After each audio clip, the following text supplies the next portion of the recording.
Welcome back to Atlanta & Company. I'm Ryan Cameron. Now, Valentine's Day is just around the corner, and men know women go crazy for the animals. So if your sweetheart is ready, you may want to consider rescuing a homeless animal as a great way to show your love. And Russ Bowles is back today to explain what you should be thinking about before adopting. Russ, thanks for coming back on the show today. Thanks for having me. Now, who we got here? This is Claude, and we just rescued Claude from one of the county shelters. He's about a year and a half old. We think he's probably a hound, shepherd, lab mix of some sort. Okay, now I saw something in the USA Today a couple of days ago talking about these mixed dogs are like the most popular ones right now. Some other people are very upset because the purebred dog is not getting its just due, because a lot of people say these dogs are the best ones. Well, I guess it's all kind of it's your judgment. It's personal preference. Right. They're trying to get certain traits, and that's something that we try to do at our facility. Most of all our dogs are mixed breeds, but what we try to do is we try to match the dog's personality up with the lifestyle of the people. Okay, so it seems like Claude likes to just kind of lay around, so if people aren't really active, they'd be great. This would be a great dog for the house. He is laid back. He's a little shy right now too. Okay. He's just recently been to our facility. He gets along great with people, gets along great with kids, and along with other dogs as well. Now, we got to ask, how is Bess and the 13 puppies? Bess is doing well. Bess got adopted about a month or so ago. Okay. She's doing really well in her new home. We have 4 puppies left, but they're growing up big. They're not puppies anymore. they're big. I mean, look at the feet. Oh boy, those are some big paws on those dogs. Now, for people who are just now tuning in for the first time, talk about your adoption process. Sure. We are a nonprofit no-kill dog rescue organization. So we ask people to come by and visit our facility on the weekends from 1 to 5. Come and meet our dogs. And we have an application process. We try to match the people with, as I said earlier, with the dog, with their lifestyle. So essentially, we're also a training and education center. So we're there to kind of enhance the human and animal relationship, as well as provide a positive environment for where our dogs live and promote animal advocacy. Now, before Christmas, we talked about adopting animals as gifts. I'm sure that's a big deal for Valentine's Day. You know, you want to give your sweetheart a puppy. Yeah, and I would say the same things apply. You don't want to give it a surprise, because you are making a lifelong commitment to this pet. So you want the person who's going to be the primary caregiver to have say in the dog or cat or animal of their choice. You want to make sure it's something that they really want and that they've given a lot of consideration about taking care of a pet. So what are some things that potential pet owners should be thinking about before they decide they want to adopt? Well, one is, how much time can you spend with that dog? What's your work schedule like? Some people who work and travel a lot, they may have to consider things of like doggy daycare or boarding or kennelling.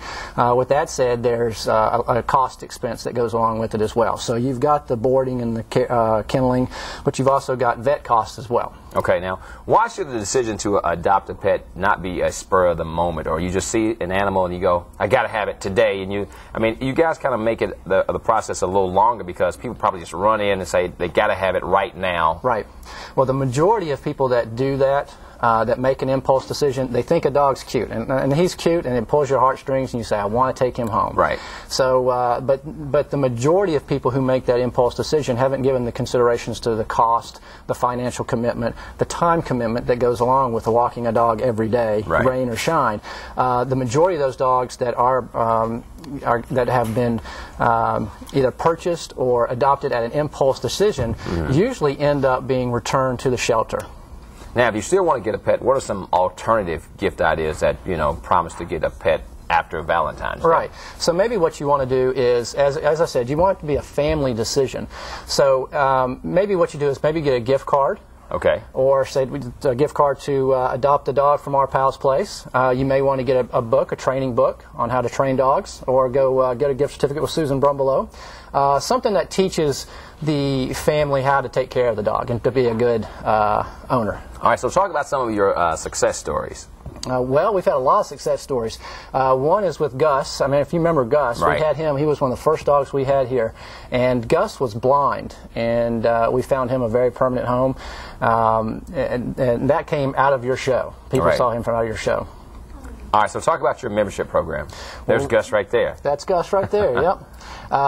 We have a membership drive this month, And the membership drive is for the people who will be providing financial support to our facility. They are the lifeline of our operations so that we can save dogs from being euthanized. So they help cost of, it'll be everything from rescuing to adopting to transporting, whatever else it may be. They have a key, they're the lifeline, I just can't stress that enough, to helping save these dogs. With the dogs, with the membership program, you have you'll get free access to our website. Right. And that will provide membership people with updates on who we're bringing in, who's being adopted, some of our success stories, and some of the projects that we have going along with the community. So how can corporations help out?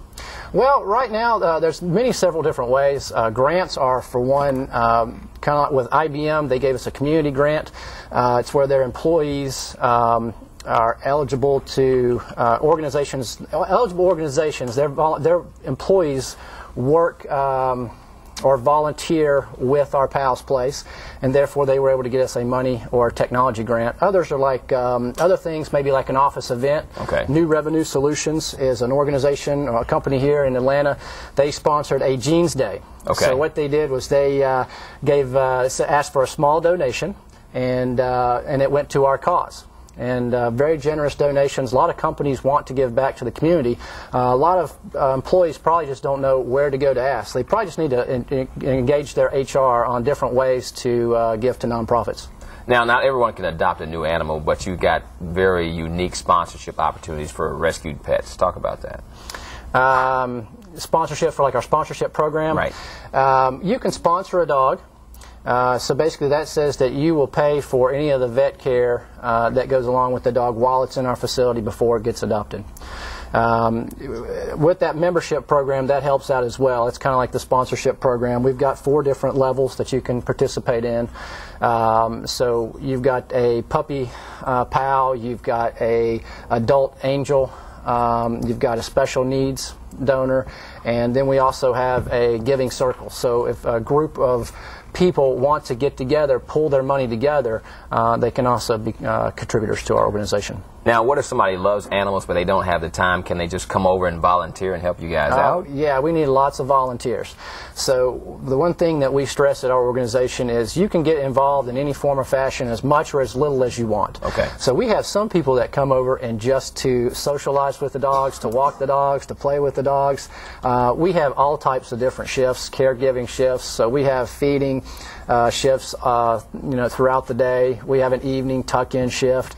We need help running adoptions, okay. Fundraising committees, the whole works.